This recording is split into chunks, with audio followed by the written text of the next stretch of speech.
Right, check it. Thank you so much, Toastmaster Chaitra. After listening to that introduction, I couldn't wait to hear myself speak.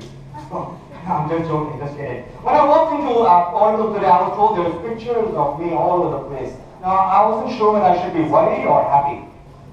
It was a little cause for worry because the next thing I know, the security tells me, sir, we need an ID. And then they said left, and right, straight, and they take pictures of me. What is a little scary about it. It's so good to be here. And you guys having a good time so far? Yes. Good. You've been having a good Tuesday? Yes. Oh, good. So, alrighty. Let us just assume for a moment that you want to watch a spectacular sunset. And you've been planning this for weeks. Who knows? Possibly you are a passionate photographer. Or maybe, you're an artist, a painter, possibly even a hopeless romantic, needing some inspiration for the next book or poem. Or maybe you just want to soak in that magical moment that takes your breath away. The sun is a flaming gold coin slowly sinking into a slot in the sea. Like a giant jukebox. And all of a sudden, there is a crescendo of crazy colors just dancing in the sky until a curtain slowly drops and darkness descends all around. Ladies and gentlemen, what a vision. I mean, what a bright image you have of something you wanted to do. So what do? You pack up your things and you travel 1,000 miles to the nearest coastal village. You go up to somebody and say, excuse me, can you please tell me which is the best spot where I can watch or catch a glimpse of the sunset? And this stranger looks down at you strangely and then says, a glimpse of the sunset? I can tell you where the best spot is. It is 2,000 miles in the other direction because you've come to the East Coast. Ladies and gentlemen, fabulous vision, fantastic aspiration and aim, but what went wrong? Anybody? Brilliant. Let's applaud her, ladies and gentlemen. Like I tell all leaders or those who want to get there, you must have a fantastic vision. Because what is leadership without a vision after all? But a vision without direction, ladies and gentlemen, is just empty. You will fall flat on your face without that. Now, so what does a direction do? A direction is a purpose. Therefore, let's look at it one more time. The same example I just gave you. Would a telescope have helped you in this case? No, right? Why not? Why not? Simply put, a telescope only brings a distant object nearer and is best used during the daytime. It won't be of much use in the night. Would a sextant have... Oh, by the way, am I allowed to use that word at Toastmasters? No? Okay, pardon me. A sextant, for those of you who are a little curious with the word, happens to be a gadget you use which actually uses celestial objects, most often stars, and the horizon, and then a lot of trigonometry and calculations, etc., to let you know where you are. Would that have helped? You think so? No. Obviously not, because I just said it uses celestial objects, mostly stars, which means it won't be of much use during the daytime. Would a compass have helped you, ladies and gentlemen? Of course you would have, right? Because all you have to know is where to go to watch sunset, right? You just have to know which way is west. That's all. Even today, I don't by any means want to tell you that you have to be someone like Christopher Columbus in the Santa Maria or something. No, even the latest, I don't know, Elon Musk inspired Tesla car or driverless vehicle will use something as simple as a compass. Even the latest Airbuses or even the Boeings, the coordinates they use are all northwest, southeast, north, southeast, west. They are all compass coordinates. So a small compass would have helped you. Therefore, the point I want to set or make, before I get into the nuts and bolts, what I want to talk to all of you, or deep dive into my topic today is, leadership requires you first to have a phenomenal vision. But vision alone won't help. With that vision, you must have a direction. And that direction, can be achieved or will be made if you have a compass. Now, by that, I don't necessarily mean a physical compass. As long as you know which way you're going and which way you want to go, and you take your people with you that direction. Now, we have vision, we have compass. Here comes a very nice, interesting little ingredient that's also required. Surely vision and compass not help you much as leaders. You guys have heard of positive and negative ions. You know what an ion is? ION. These are magnetically charged particles, correct? Now, you need to throw in some positively charged magnetic particles or ions to that compass. And when you add an ion to a compass, what do you get? Compassion. There you go! Who said that? Diggers! Fantastic, sir. So, ladies and gentlemen, leadership is all about, one more time, everyone. And you have vision, which means that becomes your objective. That's your dream. That's your goal. That is where you want to take your people. Our people doesn't have to be a movement. It came in an organization like Oracle. As leaders at Oracle, you want your people to go there. Oracle wants to go someplace in the global marketplace. So you have to have a vision. You have to have that aspiration like a sunset. Right? Once you have that, then what do? You have people with you who you motivate and get them to willingly follow you with compassion. Passion for your vision, compassion for your people. Why don't we shout that all of us one more time? Passion for our vision. And compassion for our people. If you believe that, ladies and gentlemen, I guarantee you to be blockbuster, rockstar leaders. There is no way for you to go but up with that belief.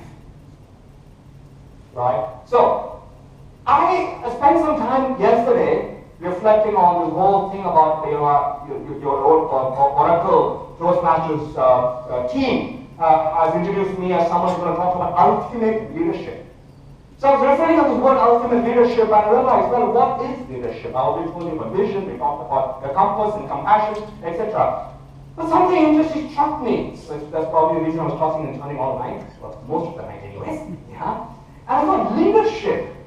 If you look at the word leadership, you could split it into two words. Leader and leadership. Therefore, to be a great leader in whatever roles you are in, ladies and gentlemen, you need to be a captain in complete control and command of your craft, your crew, and your crews. And if you are in command of your craft, that is your vision. Because the craft is a tool, just as the vision is your tool to get you to where you want to go. If you are in command of or control of your crew, that is your team. And if you are in command of the crews, that's the journey. So all you have to keep in mind is that ship of leadership, where you as a captain are in complete control, complete command of your craft, the vision, your crew, the team, and your crews, the journey. You then take your people to where they want to go because you want them to go there. That's the vision. If you can understand that and implement that in your daily work and goals and routines, I guarantee you, you guys will be able to climb that leadership ladder of success. You get the top, you know. So today, I'm going to do something very, very different. I know many of you are senior managers in this room today. I haven't really, met you maybe, but I know you're there somewhere. Yeah, you're there. Okay. So, as great leaders in whatever roles, in fact, even within Toastmasters, the Oracle Warriors Club, you have a president. I think Uma Chaitra, is she still here? Are you there, Uma? Yes, I am. There you go. So you have a leader there at the Toastmasters, right? And she has a team of people working under her. So, in whatever roles you may be, I'm going to share something with all of you, some nuggets of information that I found inspiring. And I found it when I was listening to Marshall Goldsmith. Shout out a yes if you've heard of Marshall Goldsmith. Okay, shout out a yes if you heard gold. Yes. Smith. Yes. But not for Goldsmith? Alright, indeed, Marshall Goldsmith, a highly inspiring and motivational speaker, somebody I admire a lot as a leader, and of course, very well known for his all-time famous best-selling book, some years ago, many years ago I think, called What Got You Here Won't Take You There. But lately, and more importantly, his recent breakthrough bestseller called Triggers. And when I was listening to this audio, of course I can't read from book, I was listening to the audio tape, Marshall Goldsmith. He, introduced a concept which I want to share with all of you, which I thought was very powerful, indeed very powerful. Okay? And this was called 6 questions, the 6-question process. The 6-question process. I would like to change that to actually an SQA, or 6 questions to ask. If I'm not mistaken, you have a leader somewhere here. Is Seema here? Somebody's SQA. Who's the quality manager here? Uma's the quality manager? If I'm not mistaken, I had to read minds. You have a team of SQAs under you, right? Right. Good. Let me see. And your team will be anything maybe around 10, maybe 9 members? Yeah, 8. Oh, 8 members. Not bad, eh? I read minds. Yeah. So SQA, of course, there's your software quality assurance people, but no, I say 6 questions to ask. SQA. So if you're teaching about SQA, you know what are the 6 questions to ask. I'm going to introduce each of these questions to all of you. I've assumed that you have a notepad and a pen, all of you, and you're going to take notes. Yes. Or children's phone. I don't know how you take notes, but whatever it is, don't just keep it here, for the next 45 minutes, because a lot of research has been done in behavioral science and psychology, and it has been shown that the human brain only recalls 10% of what it hears 10 minutes after it hears it. So you're not just sitting there just blinking your eyes, not taking things down. 10 minutes after I'm done, I ask you what are the 6 questions, and you're going to look at me blankly and say, what? 6 questions. Right? So I'm going to introduce each of these questions one by one, and we'll discuss it very briefly because we've only got so much time bounding that's given to me to cover this. Question number 1. Now, one more time. This works brilliantly regardless of your role within the organization. You could be a manager with your DR. You could be a Toastmaster president with your EXCO team. You could just be a Toastmaster EXCO team, talking to your members, regular members. You could be a parent talking to a child. You could be anybody working for an NGO. In whatever role you are as a leader, and with people who you have to interact with, these 6 questions work. So are you ready, ladies and gentlemen? Yes. Good. So what you do is, you do this one-on-one. Don't do it with the entire team. Do this one-on-one, and preferably at a fairly regular cycle, such as every 2 to 3 months. But if you are a Toastmasters and want to implement this, I would recommend every 3 weeks. Let me repeat that. If you are, thinking, if you do feel that this is applicable in your role as manager or leaders within the organization, well, every quarter, once helps. So what does every quarter once? Because there is something within the organization known as appraisals, right? And you have this annual appraisals, right? Typically happens during the year. Once, we call it formal, I don't know, some people call it formal feedback sessions and all that. But in my experience, earlier Chaitra, the MC, was introducing me as, having over about 3 decades of corporate experience, which is true across industries, by the way, because of the vision condition, got gradually worse and it changed from industry to industry. But in the last role, I was senior manager in learning and development with an IT industry in Bangalore, Whitefield. And I've seen this. Your annual formal appraisals, just, that occurs once in a year, is not really effective. And at that time, as I was heading the team of trainers, I'd like to use the word what I call informal sessions, where you sit with the team regularly, as I said earlier, maybe 3 months, maybe 2 months.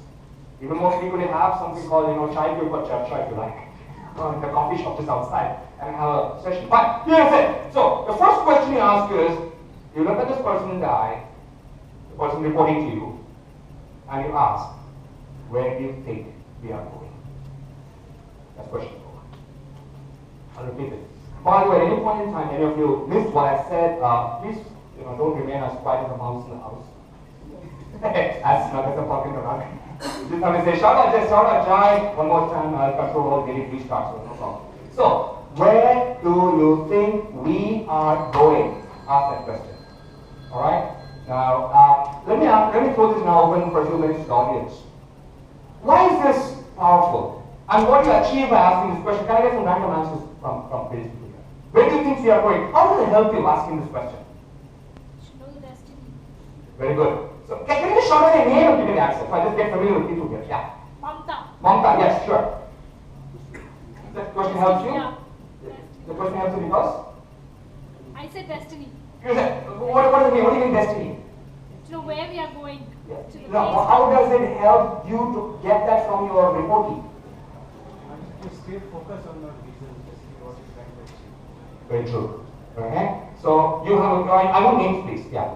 Mantu Tiwari. Yeah, Mantu Tiwari, right? Mantu, Mamta, Mantu. Okay, good. Good answer. Anybody in the back? Where are they right now? Exactly. So we need to know, right? Hatim. So I'm sorry, so what was your name? Hatim. Hatim, yeah, Hatim, of course, yeah. Hi. Nice to meet you again. Yeah, Hatim. And somebody got one. They're not motivated to be the journey with you. Right. Good. All your answers are, sorry? Vanita here. Yes, Vanita? When you ask where we are going, Yes. you get the feeling of togetherness. Yes. Tell them that we are together in the journey. Right. To establish that connect between. I would be tempted to applaud Vanita for the answer. All of you also were correct. I'm not saying it's wrong. But her answer is it's a lot closer to the concept that I want all of you to understand here. When you ask your team member, hey, listen.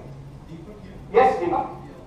So basically, we just wanted to reconfirm that we are following the same vision. Brilliant. Fantastic. I think your model is nailed. Deepak, you are a senior manager here at Oracle?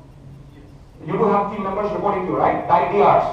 That's brilliant, sir. Very well done. Yes, and I'll just add some, I build on what Vanita and Deepak said. You see, all of us as leaders, in fact, even as Toastmaster presidents, we have a vision for where we want to take the organization. We want to take the team. I told you about the sunset. Now, you may have that vision in your head or your heart, so be it, right? But has that vision effectively been cascaded down to your team members is something you have to periodically check to benchmark to see if the team is in the right direction as you are. You can't have a captain who wants to go one way, the rest of the team is not sure which way that is. So, where do you think we are going? It's a powerful question you ask your members to find out if they are in sync, synchronized with where you want to go. If not, you may want to have a little discussion with them to, because you may also want to have a sub-question to that and ask, okay, where do you think we should be going? That would be please note, it's still part of the first question. So if you ask, where are we going? You got an answer, and it seems to be okay, gelling in sync with what you want to say. Where do you think you want to go? Get some input from your team, maybe. Who knows? There could be a light bulb glowing over your head, saying, "Ping, that's a great idea. We should go there too." Yes. Next. The second question, number 2. So you guys okay with question number 1? Yes. The second question is interesting. You then ask the direct report, where do you think you are going? Brilliant. Now, please answers. How does this help? As a follow-up to what we just asked earlier, how does this help now? Anyone? Random answers, names and answers, please. Yes, Manjunath? We feel that both of them are putting the effort to make that.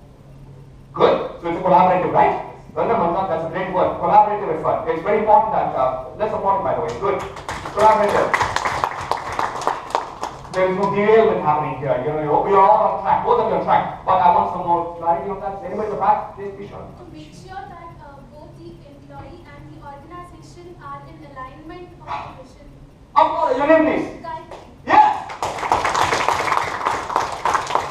Alignment. Ladies and gentlemen, in the industry we call it goal alignment. You have set a goal for your team. You've got to periodically check to see that their aspirations, their vision for growth, their destination is, as she rightly points for Gayatri, is in alignment with your objective. Now please note, there are 2 kinds of alignment that's possible. One is called top-down alignment, where you as a manager or a leader tell your team where they need to go. You also have a bottom-up alignment, where your team members sit down with you, depending on how, what the atmosphere for mutual sharing that you have created with them. If you are that, you have that kind of policy, they'll sit down with you and say, sir, ma'am, here's where I want to go. Please guide me as to how it can, fit in with your plans for growth. That is called bottom-up alignment. So the team members discuss their options and plans, and you then sit with them, and you all come to a win-win solution. What Manjunath said is brilliant. It's called creative collaboration. So it's called collaborative. Please note, leadership is all about collaboration. You know, it's not just about you on the top. You know, when a leader stands on top of the mountain, right up on the top, he doesn't stand on the top so his people can see him. He stands on top so he can see his people. That's the best thing here, you know. Yeah. So, second question: where do you think you want to go? And you can, you know, thrash that around, you know, read it out, and get that. Yes. Question number 3. You ask your reports. Okay, again, I'm going to tell you, in any situation, right? You ask your reports. What do you think you're doing well? So the question is, what do you think you are doing well? Please note, very carefully what I'm saying. I am not going to tell you what you're doing well. I'm going to sit and listen to you tell me what you think you want. So, one more time. As I said, I'm going to keep asking questions like this. Okay, throw it open to the group here. What do you think you're doing well? How does that help? Name and answers, please. Abhishek. Yes, Abhishek. Yeah, that kind of gives you an understanding of your strengths. No, not my strength. As a person, Yeah. what are your strengths and... Yeah. No, yeah, you're right, Abhishek. I just want to rephrase that. I'm saying, as a leader, when you ask your report or team member, what do you think you are doing well, what are you trying to elicit? Right. Very good. Point, right? So, Abhishek, by the way, great answer. Let's applaud him. Abhishek. Yeah. You're allowing your reports to do some introspection, correct? They do their own self-assessment and reflection, and you just listen to them, and then you see if whatever they come out with happens to be something you have also observed. Let me repeat that. I'll repeat the whole thing again. You listen to what they say. What do you think you're doing well? And he says, oh, well, sir, I think, you know, you go, okay. Right? But there could be a, okay, one minute. What was that he said? I have not observed that. Can you elaborate on that? When did that happen? And then what happens is, you get something out of that person that is an eye-opener for you yourself. You make a note of that. Oh, I remember, you have this strength. Somebody mentioned strength, that's very good. You understand the strength of your team. Ladies and gentlemen, a chain is only as strong as its weakest link. Your team is only going to be as strong as its weakest member. So you better get to know what the member's weaknesses are and their strengths are. And once you know that, that's number 1. The second thing, of course, is you can also have a follow-up question to that. That is, let me now give you some feed forward. Please note what I use, not feedback. Feed forward. Why would you want to tell someone about the past? No feedback. I give you feed forward. You know, you just tell another person, say, hey, you know what, John, or Bob, or Arjun, or Manjunath, okay, Abhishek. So that's great. I'm glad that you were able to see that these are your strengths. I've also noticed these things. Allow me to give you some feed forward. Here are some comments I have so that you make those strengths stronger. And you don't make your weaknesses weaker. So ladies and gentlemen, in life, never make your weaknesses weaker, but make your strength stronger. And that can only come from the eliciting these responses. Let them do the talking. You listen now. Can you go to the next one? Sean? Yeah? Right. Okay, so we have 3 questions so far. I said there are going to be 6 power questions. So I'm going to quick recap. Question number 1. Where do you think we are going? Get them to talk to you about it, and you just check to see that your vision is clearly cascaded down to you. Your vision has now gone down to everybody from rock bottom upwards. That is, you know, the entry level upwards is clear about the vision. Please note, ladies and gentlemen, a vision statement should not be something that's etched in glass and put up behind the receptionist desk. That is not what a great company does. It's a statement that is ingrained on all employees of the organization eat, drink, breathe, and live every day. That is the vision statement. When Steve Jobs said that for his vision for Apple was to make a dent in the universe. Powerful. To make a dent in the universe was Steve Jobs' vision for Apple. He didn't say to make a dent in Silicon Valley. He didn't say to make a tent in United States of America or the world. No, he said the universe. But you know what? That vision was cascaded down to everybody. All members, all employees of Apple live that, breathe that. They eat that, drink that vision. So they know they have to make a dent in the universe. When Mark Zuckerberg, well, these names, by the way, I'm throwing out at you guys. You have so many names, right? What is Mark Zuckerberg's vision for Facebook? You know? Yes, somebody got it at the back. I heard that. What is that? Connecting the world. He didn't say connecting Boston or connecting USA or connecting a few countries or continents or the 7 seas, connecting the world. And of course, Sheryl Sandberg took up from there, and she's living that vision too for Facebook. So I'm just saying these are statements or dreams that the leader has, which gets percolated on every team member. And you want to check on that periodically. Don't wait for 1 month or 1 time annual appraisal to see, oh my goodness, that was my mission, but you got it all wrong. What did you do the remaining of the previous 11 months, right? You don't say, hey, you're on the right track here, all right? So, where do you think you're going? Where do you think you are going? Was the second question, which is goal alignment. Are we aligned? Bottom up, top down. So, is everything okay?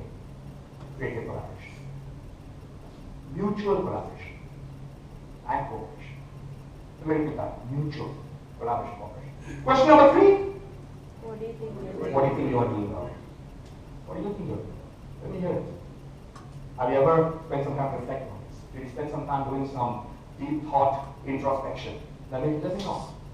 Alright? And I will then validate it. I will authenticate it. I will also let you know, yes, I observed that. And I will also give you some feedback on what you can do better to make those strengths you identified stronger and to eliminate those weaknesses. The chain being only as strong as its weakness. And team being only as strong as its weakest member. Right? That brings me on to the 4th question. The 4th question is actually a pretty interesting question. So please pay careful attention. Now this is, if you were your own coach, what would you coach yourself on? Let me repeat that. If you were your own coach, what would you coach yourself on?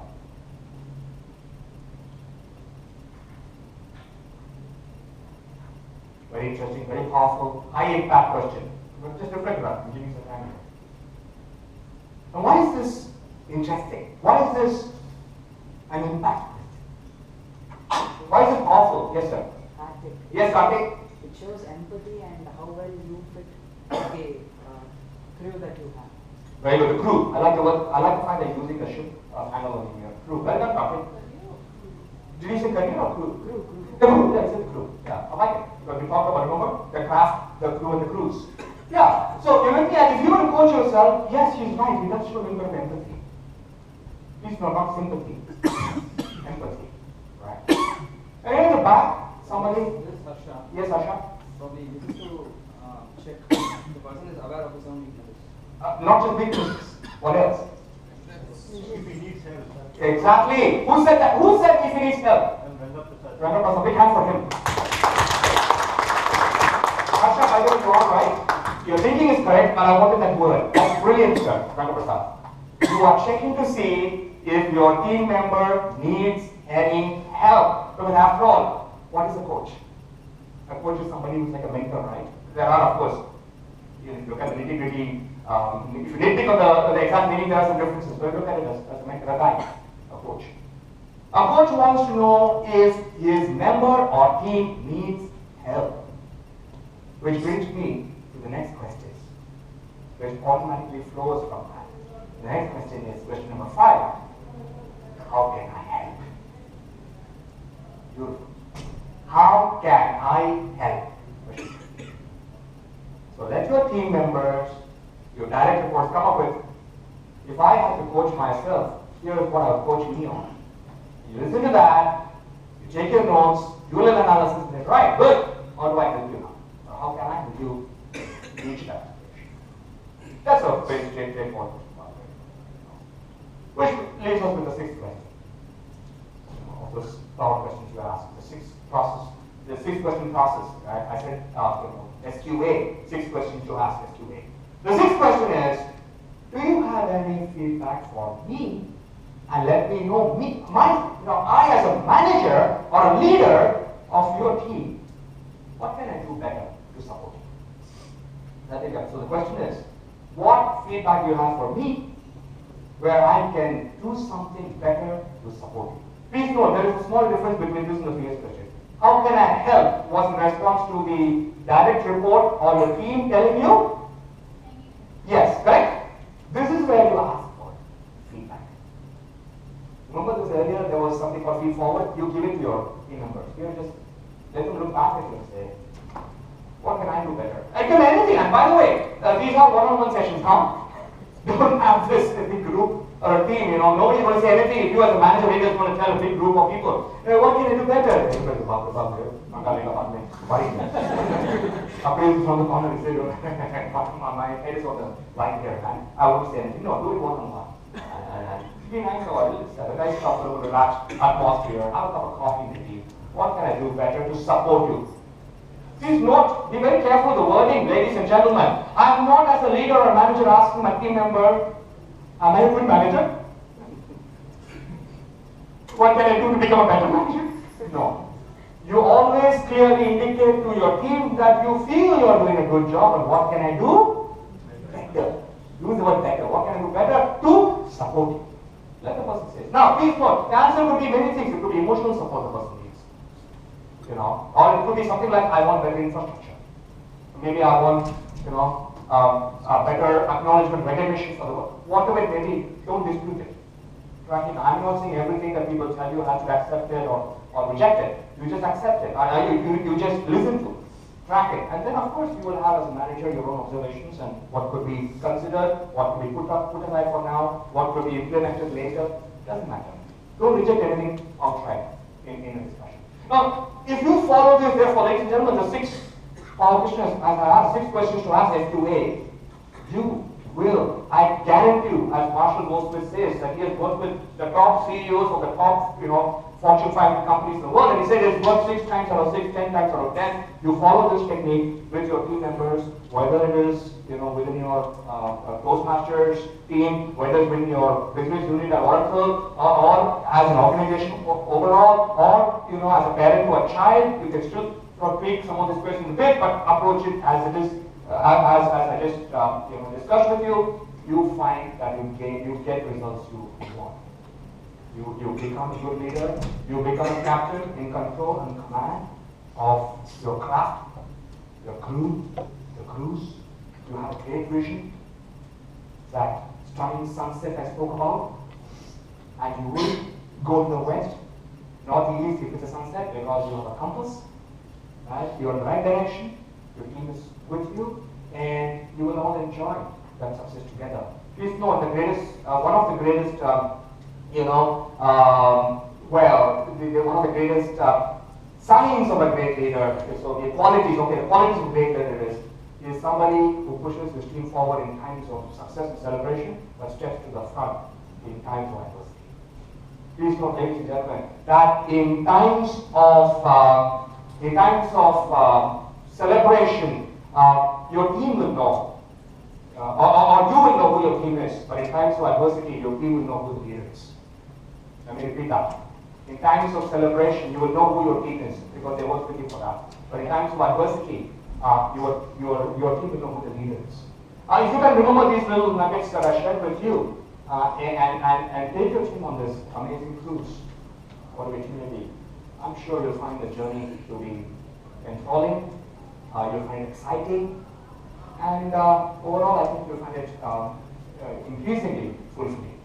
Okay, Shyam, how are we doing tonight? It's 5:30. So that brings me to a close. I was told 5:30 was my cutoff today, which is exactly the point I want to reach at this stage. So I actually one more time would like to thank Oracle for giving me this excellent platform to interact with you for about 40 odd minutes. You guys have been a great audience. I think you guys have to applaud yourselves for being attentive.